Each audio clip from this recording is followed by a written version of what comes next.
ഇപ്പോൾ ഒരു മികച്ച ടൂളിനെ കുറിച്ചാണ് ഞാൻ പറയുന്നത്. അത് മറ്റൊന്നുമല്ല, ഫോർഗീവ്നെസ്സിനെ കുറിച്ച്. I can forgive. ഈ മെസ്സേജ് സൂചിപ്പിക്കുന്നത് നിങ്ങൾ ക്ഷമിക്കാൻ പഠിക്കുക, അല്ലെങ്കിൽ ക്ഷമിക്കുക. ആരോടും എന്തിനോടും ക്ഷമിച്ചു കൊടുക്കാനുള്ളൊരു മനസ്സുണ്ടാവുക.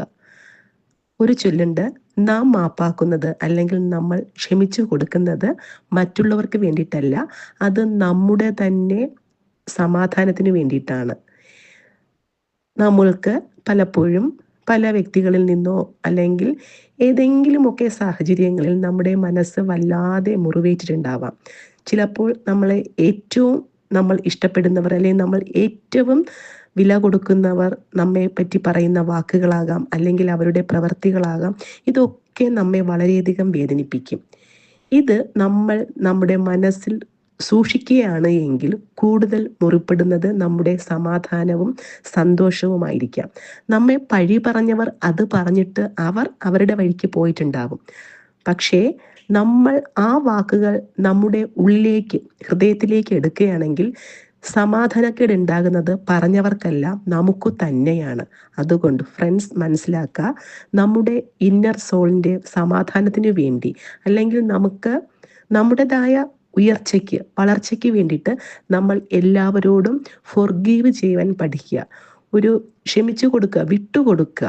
ചെയ്ത തെറ്റുകൾക്കൊക്കെ അവരോട് മാപ്പ് പറയുക, അല്ലെങ്കിൽ അവർ ചെയ്ത കുറ്റങ്ങൾക്ക് നമ്മൾ അത് മനസ്സിലേക്ക് എടുക്കാണ്ടിരിക്കുക. ഈ ഫോർഗീവ്നെസ് നമുക്ക് നമ്മോട് തന്നെയും ചെയ്യാവുന്നതാണ്. കാരണം പലപ്പോഴും നമ്മളെ തന്നെ മറന്നുകൊണ്ട് നമ്മുടെ മനസ്സിനെയും ശരീരത്തെയും വേണ്ട രീതിയിൽ പരിഗണിക്കാണ്ട് പലപ്പോഴും നമ്മൾ നമ്മോട് തന്നെ നീതികേട് കാണിക്കാറുണ്ട്. അപ്പോൾ സ്വയം ഫോർഗീവ് ചെയ്യാനും മറ്റുള്ളവർക്ക് ഫോർഗീവ് ചെയ്ത് കൊടുക്കാനും നമ്മൾ പഠിക്കണം. ഫോർഗീവ്നെസ് എന്നത് ഒരു ഔഷധം പോലെയാണ്. ഈ ഫോർഗീവ്നെസ്സിൻ്റെ ശക്തി മനസ്സിലാക്കിയാൽ നമ്മുടെ ജീവിതത്തിൽ സമാധാനം താനെ കൈവന്നോളും. നിങ്ങളിതൊരു പരീക്ഷണം പോലെ ചെയ്തു നോക്കൂ.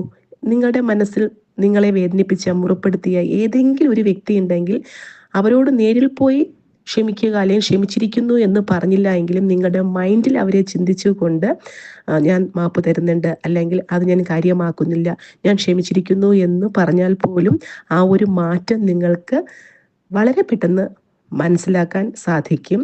നിങ്ങളുടെ മനസ്സിനും സന്തോഷവും സമാധാനവും കൈവരും. ആ വ്യക്തി തന്നെ നിങ്ങളുടെ അരികിലേക്ക് വന്ന് നിങ്ങളോട് നല്ല രീതിയിൽ ഇടപഴകുന്ന സാഹചര്യം ഉണ്ടാവും.